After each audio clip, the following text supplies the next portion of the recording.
High বন্ধুরা, চলে এসেছি নতুন একটা রান্নার ভিডিও নিয়ে। আজকে আমি বাড়িতে মটন রান্না করেছিলাম। তো কিভাবে রান্নাটা করেছিলাম সেটা একটু তোমাদের সাথে শেয়ার করার একটু বিশেষ কারণও আছে। কারণ আমার খুব কাছের মানুষেরা আমাকে ব্যঙ্গ করে বলেছিল যে একটু মাংস রান্নার ভিডিও পোস্ট করতে। তো এটা বিশেষ করে তাদের উদ্দেশ্যে বানানো। তো প্রথমে আমি মাংসগুলোকে একটু ভালো করে পরিষ্কার করে নিয়েছিলাম, যে একটু লোমঠোম থাকে তার জন্য। দিয়ে তারপর একটা পাত্রে আমি মাংসটাকে ঢেলে দিলাম। দিয়ে তারপর লবণ, হলুদ, টক দই, তারপর আগে থেকে একটু আদা পেস্ট করে রেখে দিয়েছিলাম সেটাই দিয়ে দিলাম। আর পেঁয়াজ আর রসুনটা আমি একসাথে পেস্ট করে রেখে দিয়েছিলাম, যেহেতু আলাদা আলাদা করে পেস্ট করলে না অনেকটা টাইম লেগে যাবে, তাই রসুন আর পেঁয়াজটা আমি একসাথে পেস্ট করেছি। ওই পেস্টটা দিয়ে দিলাম। তারপরে একটু সর্ষের তেল দিয়ে দিয়েছি। সর্ষের তেল দেওয়ার পরে সব উপকরণগুলোকে দিয়ে আমি ভালো করে মাখিয়ে নিলাম। এটা যত বেশি ভালো মাখানো হবে আর যত বেশি রেখে দেওয়া হবে মাখিয়ে পরে, এটা খেতে তত বেশি টেস্টি হবে। তো ভালো করে আমি মাখিয়ে নিয়েছি, নিয়ে কিছুক্ষণের জন্য আমি ওটা ঢাকা দিয়ে রেখে দিয়েছি। তারপর কড়াইটা গরম হয়ে গেছে। গরম হয়ে যাওয়ার পর আমি কড়াইতে তেল দিয়ে তেলের মধ্যে একটু লবণ দিয়ে দিয়েছিলাম, যেহেতু আমি আলুটা ভাজবো তাই।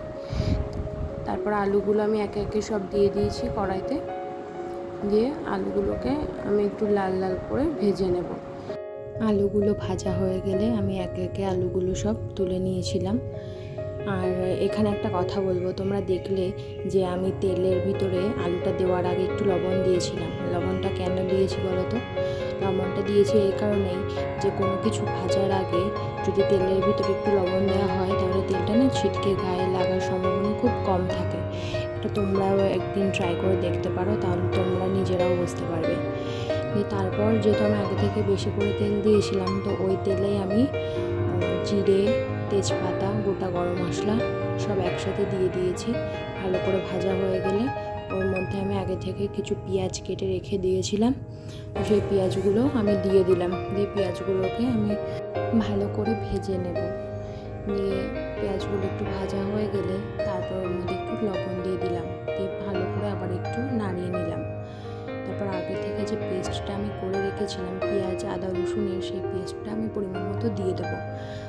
তোমাদেরকে এখানে একটা কথা বলি, আগে থেকে আমি না প্রেশার কুকারে, যেহেতু মাংসটা অনেকটাই আর প্রথমবার আমি রান্না করছি, তার জন্য প্রেশার কুকারে আলাদা করে আমি যে মাংসটা মাখিয়ে রেখে দিয়েছিলাম আগে থেকে, ওইগুলোকে সিদ্ধ করে নিয়েছিলাম।